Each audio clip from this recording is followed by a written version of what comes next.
शिवरायांचे 8वावे रूप, शिवरायांचा 8वावा प्रताप, शिवरायांचा 8वावा साक्षीप भूमंडळी असं छत्रपती शिवाजी महाराजांचं वर्णन केलं। आणि छत्रपती शिवाजी महाराजांच्या याच उत्तुंग व्यक्तिमत्वाची झलक आपल्याला पाहता येईल। ही अकोला जिल्ह्यातल्या अकोटमध्ये ही रांगोळी साकारण्यात आलेली आहे आणि अकोटमधील श्री शिवाजी महाविद्यालयानं ही रांगोळी साकारलेली आहे।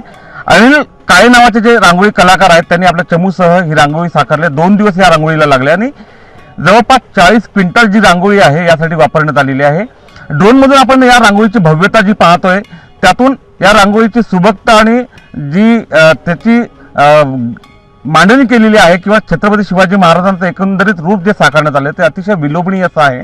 नवीन पिढीला छत्रपती शिवाजी महाराजांचा इतिहास कळावा, त्यांनी गाजवलेलं शौर्य कळावं यासाठी श्री शिवाजी महाविद्यालयाने ही रांगोळी साकारलेली आणि नवीन पिढीनेही छत्रपती शिवाजी महाराजांच्या याच कार्याचा, या कर्तृत्वाचा निश्चितच आदर्श घ्यावा हीच अपेक्षा। उमेश रणे, एबीपी माझा, अकोट, अकोला।